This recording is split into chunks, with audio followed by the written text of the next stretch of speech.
The longest word in one of the native languages used by Alaskans is this word.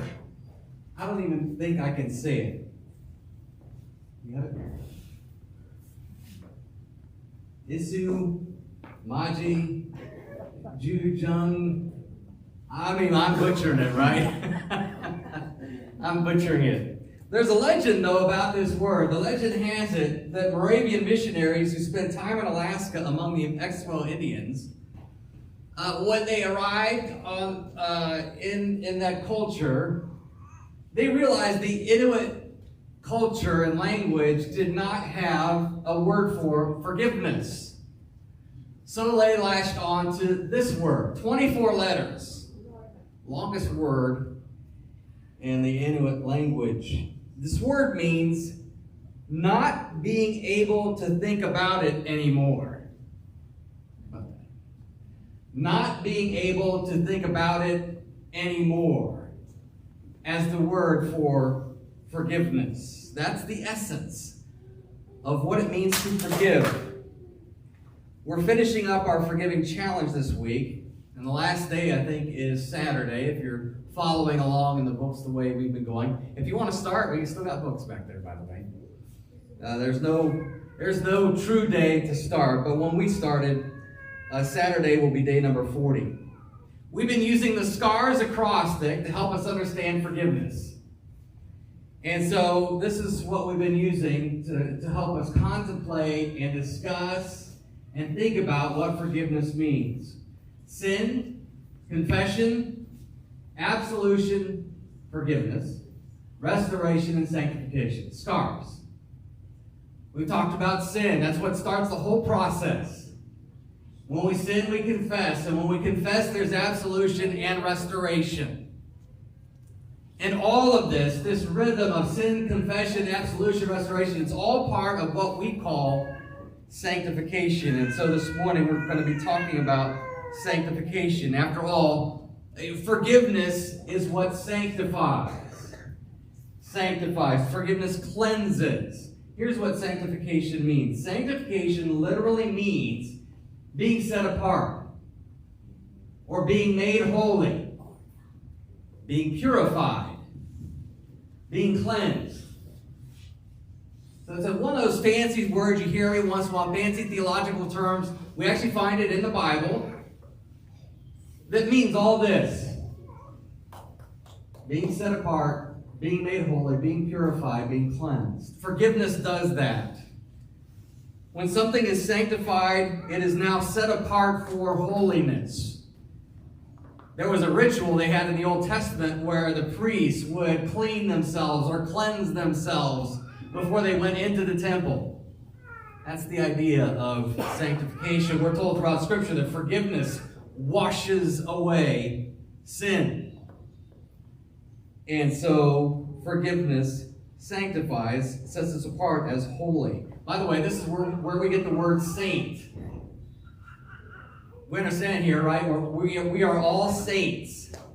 We've all been set aside. We've all been made holy by Jesus and his crucifixion, his death on the cross, and his resurrection. So we are all saints, which is why Paul is constantly talking about writing to the saints. So we get that word saint from sanctify. The Bible also talks about sanctification, not just in terms of what happened in Jesus' death and forgiveness, but also the process of being made holy. It's hard for us to think about this sometimes. It's like a both and. We've been made holy in Christ's death. We are now being made holy. We are now being cleansed. We have been forgiven. We are continuing to be forgiven. We have been cleansed. Jesus continues to cleanse us from our sin. All true at the same time. So there is this idea of a process. The Bible does talk about sanctification in terms of our Christian walk. What we do with our lives is also sanctification. I do want to remind us, though, that even in our Christian walk, it is still Jesus who is sanctifying us through his Spirit. We don't sanctify ourselves. In spite of that great anthem in the early 80s by an English band, we don't sanctify ourselves. Only the Spirit. Only Jesus sanctifies, makes us holy. In our sanctification, as we are being made holy then, we pursue forgiveness as all part of this being made holy. We pursue it in our Christian lives. So that's what we're going to talk about today. What does Christ's forgiveness to us then mean in our lives in terms of forgiveness for others? What does that look like? What does that mean?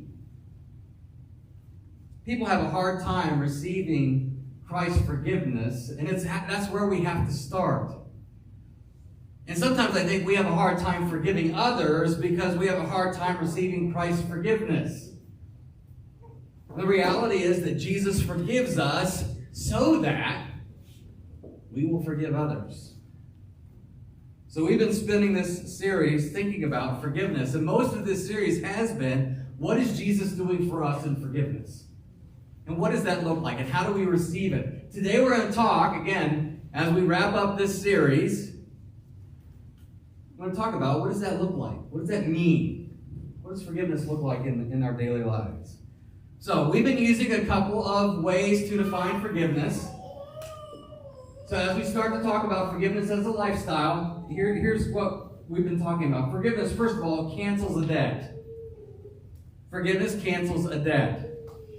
A real debt that is owed. When Jesus forgives us our sin, it means that he's canceling the debt that we owe God. Once that happens, we don't owe God anymore. Jesus has forgiven that debt. The second thing is, forgiveness stops feeling anger or resentment towards somebody else. This gets to the heart or the emotion of forgiveness. If we've truly canceled the debt, then we're going to stop feeling the anger or resentment.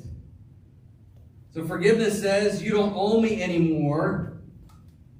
But it also says, I'm not going to hold what you owed me over your head anymore.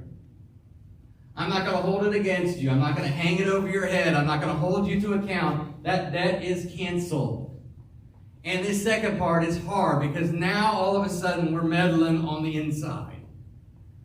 We're meddling with our emotions. We're meddling with what we think to be true, what we know to be true at times, in terms of relationship. Again, that's why forgiveness is hard. It's why our society, our culture, has a hard time thinking about forgiveness. Because all of this is wrapped up in what is supposed to be true for others.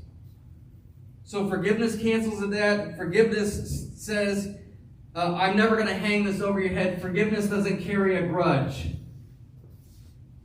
Forgiveness is grudge-free. The Christian walk that is characterized by forgiveness doesn't hold grudges. What's interesting then, as you think about that, again, not having that anger, not having that resentment, not carrying that grudge, really, the Christian life is drama-free. Now, that doesn't mean that the Christian life doesn't have drama.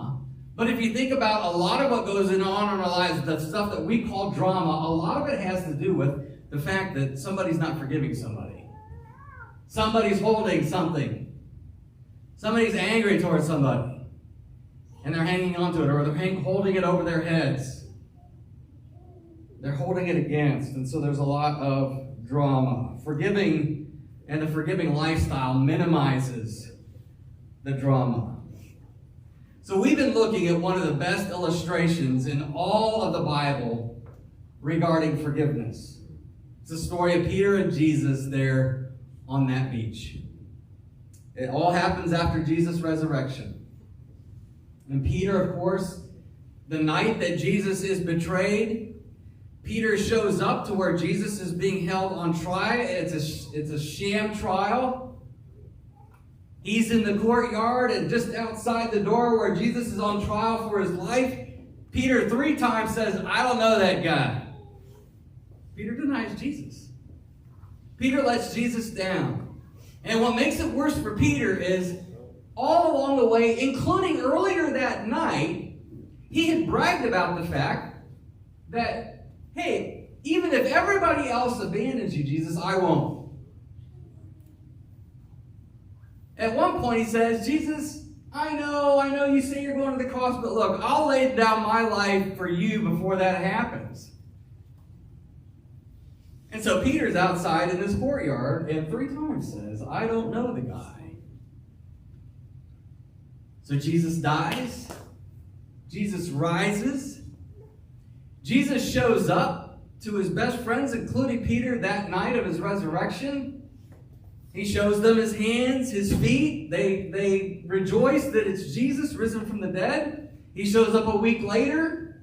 Now, the guy we call Doubting Thomas, he's there. Same thing. Jesus shows him hands, feet. It's a time of rejoicing. But the elephant in the room in those meetings, and certainly that day on the beach with all the disciples, what's going on between Peter and Jesus? What's going on? What's Jesus going to do? And I guarantee you, when the excitement and the rejoicing of the resurrection wears off, now what you're left with is a bit of awkwardness.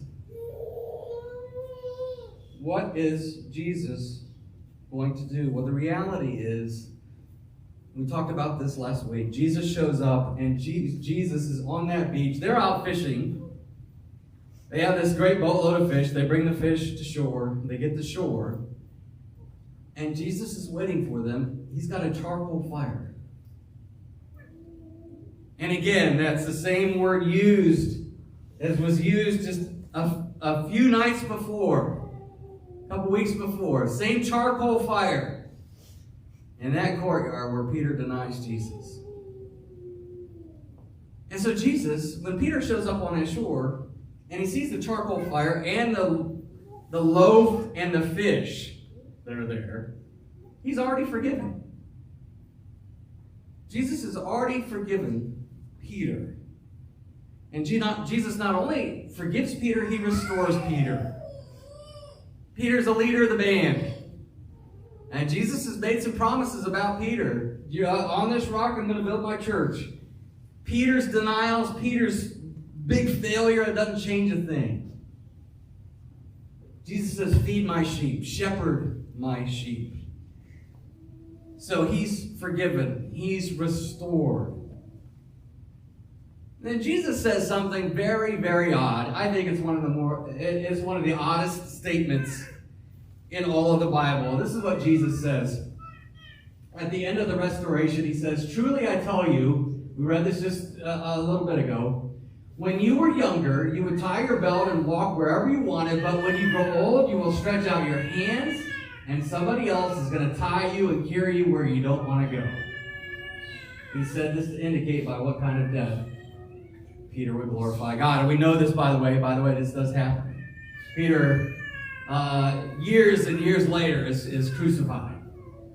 And he's crucified upside down because he didn't want to be crucified right side up because that's the way Jesus died. But Jesus has this statement. It's totally unexpected. But Jesus is taking this whole idea of Peter being a shepherd to its end. He says, shepherd my sheep. So Peter, you're going to shepherd my sheep, and you're going to shepherd my sheep to the shepherd's conclusion. And what's the conclusion for a shepherd of Christ's flock? Jesus has already talked about it in John 10. This is what Jesus says to his disciples in John 10. He says, the good shepherd lays down his life for the sheep. Now, we know that Jesus is the good shepherd. But that also becomes a paradigm and a template for his shepherds. And by the way, that's a sobering statement for this guy. John 10 is the paradigm.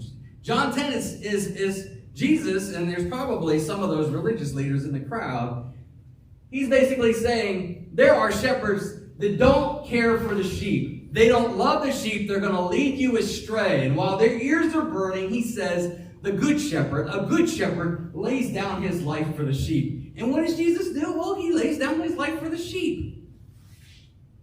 As the good shepherd, the good shepherd. But when Jesus says, shepherd my sheep, well now, that's the rest of us. That's the rest of us. Peter, if you're going to feed my sheep, you're going to do what a good shepherd does. You're going to lay down your life for the sheep. Jesus knows this. Peter knows this. And again, Jesus is the Jesus of second chances. Remember what Peter had said? In fact, when Jesus says the good shepherd lays down his life for the sheep, it's almost the same language that Peter uses. It says, Lord, I'm going to lay down my life for everybody. So in this moment, with the charcoal fire and the loaf and the fishes, Jesus is not only restoring Peter, he's giving Peter a second chance. You want to lay down your life? Okay, let's do this. You're restored. You're a shepherd. The shepherd lays down his life for the sheep. And you know what, Peter? This is what you're going to do. This is your end. This is your sanctification. This involves a lifestyle of forgiveness. Laying your life down for other people always involves forgiveness. Forgiveness. The lifestyle of forgiveness. It's at the heart of what it means to lay your life down for people. For sheep. For Christ's flock. For family. It means letting go of yourself and letting go of your own agenda, laying your life down. That's what it means to forgive. So there at that charcoal fire, Jesus not only is forgiving Peter, he is giving Peter a template for what it means to live a life of forgiveness. After all, Peter is the one that asked the question, I'm not really certain about all this forgiveness stuff. How many times are we supposed to forgive a brother? And what does Jesus say? 70 times 7. he leaves Peter speechless. Nobody does that. Again, somebody offends me, I forgive the first time. I'm going to try and forgive the second time. Third time? No way. 490 times? 70 times 7? Are you kidding me? And we might do this for the same person more than a few times. What about the same sin? What if they keep going back to the same thing and they keep doing the same thing over? 490 times? Are you kidding me? Now, again, Jesus is making it off the charts because there's only one person who ever lived that could forgive that way. And he went and died for the rest of us. But Peter, the one who's questioning Jesus about how many times, is being restored in forgiveness to live a life of forgiveness. Not having his own agenda, but letting go of himself. So here's some things that we can say about forgiveness. First of all, forgiveness is about letting go of self-salvation. You can go back to that first one. Forgiveness really is letting go of self-salvation. It is saying, instead of saving myself in this moment where I have been offended, I'm going to let it go. I'm not going to try to save myself. I'm not going to try and save whatever it is I think I need to be saving in this moment that is going to benefit me. And this is why it's so hard. We are in a culture, we're in a society from, again, I can remember the advertisements when I was this big. Toyota had an advertisement, look out for number 1. You can buy a car, right? Buy yourself a really nice SUV. Look out for number one. We need to make sure, and we're told this, don't ever get into a conversation where you feel like you're at a disadvantage. I mean, I can start listing all the different success principles that we are told. Forgiveness dispenses with all of that. We're not moving toward always getting the upper hand.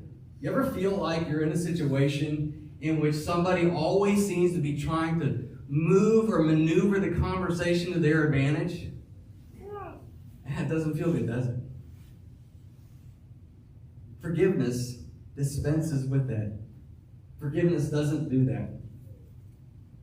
We're also told in our culture that forgiveness is for the weak. In fact, I've seen this in just the last couple of weeks. Somebody brings up forgiveness, and the comment's made, yeah, that's for weak people. That's for weak people. So Peter, from now on, you're forgiven.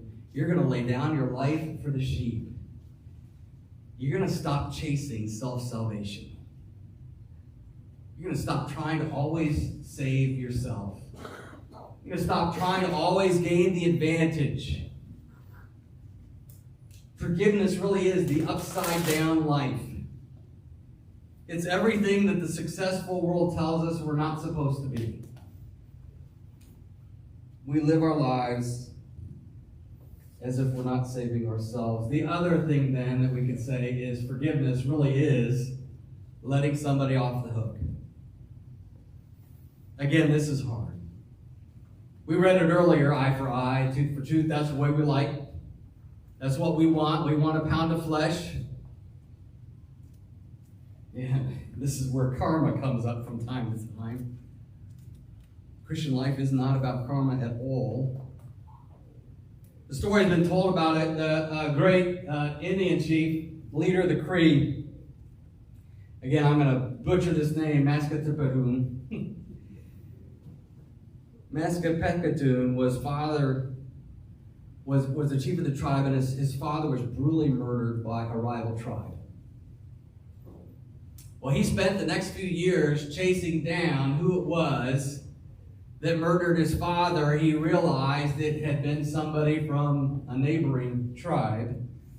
He finally confronts the guy, and as the story would have it, instead of anger, instead of lashing out, the entire rival tribe is standing there watching to see what they're almost sure that this guy is going to get his just desserts. And Maskapekatoon forgives the guy. Lets him go. In fact, he says, okay, you now are going to be my father. That became that Indian chief's legacy. He became known as the chief of peace. Until one day, again, there are issues with another tribe, and he approaches the whole thing the very same way. We're going to make peace with this tribe. We're going to lay down our lives for this tribe. And the chief of the other tribe says, this is foolish. We don't do this, and murders Maskapekatoon. He laid down his life in forgiveness. In forgiveness. Here's what Jesus taught us. Again, we've referenced this earlier. You've heard it was said, an eye for an eye, tooth for tooth. I tell you, don't resist an evildoer. On the contrary, if anyone slaps you on your right cheek, turn the other to him also. As for the one who wants to sue you, take away your shirt, let him have your coat as well. Anyone forces you to go 1 mile, go with him 2. Go to the one who asks you, and don't turn away from the one who wants to borrow from you. That is forgiveness 101. You want to know about the forgiveness that we're restored to? There it is, right there. No longer living eye for eye. Instead, turning the other cheek, going the extra mile for someone who means you harm. You know, Jesus follows this up with love your enemies. And he's not just talking about doing this for the people you like, but for the people you don't like. This is forgiveness 101. Again, now, as soon as we bring this up, people say, well, what about, and they'll start listing off all sorts of criminal activity. Well, there is room for law enforcement, but we're not talking about this. In fact, if you start approaching texts like this with, well, what about, pretty soon this dies the death of 1,000 qualifications and it doesn't mean anything anymore. This is as hard as Jesus makes it sound. And again, there's only one person who's ever lived that to its fullest. And he died for the rest of us who don't. But this is forgiveness 101. We want people to get their just desserts. It's even better. It's even better when we're the ones giving them their just desserts, right? Right? Forgiveness says, I'm not going to hold that against you. Forgiveness says, I'm going to let that go. Forgiveness says, I love you. And again, Jesus references this. We're all about laying down our lives for people we love. And Jesus says, anybody can do that. I want you to love your enemy. I want you to forgive your enemy. I want you to do this for your enemy. Now, why would we do that? Why would we ever do that? Why do we even entertain all these really, really hard thoughts? I don't even do this well myself. But why would we do this? This is a story we've talked about, we've considered here at this table, but I'm always going to be bringing this up. In fact, I think part of this story is going to end up on one of our shirts one of these days. It's the story of the woman who approaches Jesus when Jesus is eating at a meal, and she washes his feet with tears and perfume. And there's a commotion. Comments are made, even by the host. If Jesus only knew what kind of woman this was that was washing his feet with the perfume and tears, if he only knew. And Jesus is saying, I know who she is. This is what he says. Turning to the woman, he said, Simon, do you see this woman? I entered you. By the way, this is not Simon Peter. This is a religious leader. Do you see this woman? I entered your house. You gave me no water for my feet, but she, with her tears, has washed my feet and wiped them with her hair. You gave me no kiss, but she hasn't stopped kissing my feet since I came in. You didn't anoint my head with olive oil. She has anointed my feet with perfume. Therefore, I tell you, her many sins have been forgiven. That's why she loved much. You get that? She doesn't earn forgiveness by all of this with her tears and her perfume. She does this because she's forgiven. Because she's loved.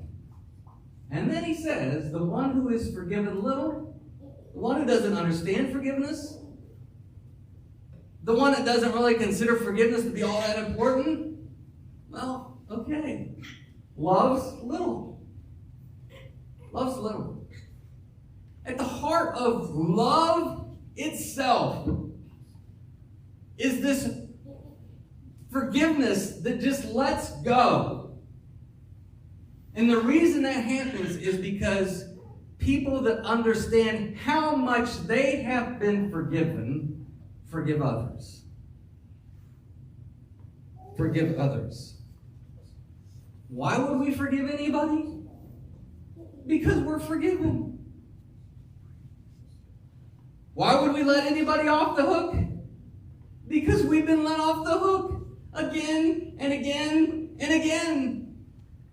Jesus lets us off the hook again and again and again. Every single day, he's letting me off the hook for some offense that I've committed against him. In my heart, in my speech, in my actions. It happens every day. And he lets me off the hook. I don't believe it. He shouldn't do this. I don't deserve it. But he does anyway. He lets me off the hook. In fact, Jesus went on the hook. He died. He got on my hook and paid the price for my sin. And he lets me off the hook. And he does it over and over and over again. So why would I let somebody off the hook? Because I know how many times I've been let off the hook. I know how much I have been forgiven. Again, this woman shows us, and Jesus tells us, this is what forgiveness looks like. You see, forgiveness from Jesus is paying forgiveness forward. Paying forgiveness forward. The forgiveness that we receive from Jesus because forgiveness for somebody else. Being let off the hook from Jesus allows me to let others off the hook after they've offended me. That's the forgiveness lifestyle. We live lives of forgiveness in our sanctification because we have all of us, been given much, much, much forgiveness. An unbelievable amount of forgiveness. The great missionary Paul picks up this theme from Jesus and this woman. Paul is writing to a congregation in a city called Ephesus. And they're having some struggles, but this is what he says. Be kind and compassionate to one another, forgiving one another, just as God also forgave you in Christ. The reason we forgive is because we have been forgiven. There's no earning Jesus' forgiveness. Jesus' forgiveness is unconditional. Jesus' forgiveness is free. It's not based on anything you or I say. Some of the last words that Jesus, in fact, we're going to go over this Good Friday. Some of the last words Jesus says there on the cross, Father, forgive them. Are you kidding me? Those soldiers, those religious leaders, anyone who's there, they haven't asked for Christ's forgiveness. He's already forgiven them. Father, forgive them. They don't know what they're doing. This isn't easy. This isn't easy for me. I know it's not easy for you. When I was a kid living in Dayton, Ohio, there was a guy who became the assistant pastor later. There was a girl in our youth group who was brutally murdered. And our friend, who later became an assistant pastor, paid a visit to the guy that did it in jail. And as that story was told, my friend forgave the guy that did it, the one who had brutally murdered his 17-year-old daughter. But the interesting thing about that story is, I'm sitting there thinking, even as a young kid, wow, that's a lot of forgiveness to be forgiving somebody that just killed your daughter. Years later, and we're talking many, many years later, in another conversation that he and I were having, he told me, I didn't really forgive. He said it wasn't until years later he realized all the anger, all the bitterness, all the stuff going on inside, he still hadn't forgiven that guy. And so he made another visit, and he, again, had another conversation. Forgiveness. It's hard. Nobody says it's easy. We can't live our lives like this. Again, there's only one person that did it perfectly, but he empowers us. He forgives us, and that forgiveness becomes forgiveness for others. No, we don't do it perfectly, but that's why he died. He forgives us for failing to forgive. And so that's part of our sanctification as well. It's why we come to this table. You see, life is messy. It's not clean. It's easy for me to stand up here and say all this and talk about all this from the Bible. Anybody can do this. We can all go to Matthew 5 and start looking at all these forgiveness passages. But life is messy. It's complicated. I get it. So the place to start, the place to always start, even in our failure, is in word and sacrament. You want help for your lack of forgiveness. I want help for my lack of forgiveness. What am I going to do? I'm going to come running to the Word again. I'm going to come running to the table again. Because this is where Jesus then forgives us so that we can be forgiven. And I'm not forgiving. I need more forgiveness. Again and again and again. Jesus promises to be here to forgive us. Which is why, again, I say, when you show up here at the table, we're always going to have confession and forgiveness. We're always going to have table. Why? Because I just spent a week, probably, most likely, not forgiving somebody. And I need forgiveness. The forgiveness that then becomes forgiveness through the Spirit to others. That's freedom. There's freedom in forgiveness. Freedom in the forgiveness that Jesus gives us. Freedom in the forgiveness that we give others. That's the forgiveness lifestyle. Let's pray.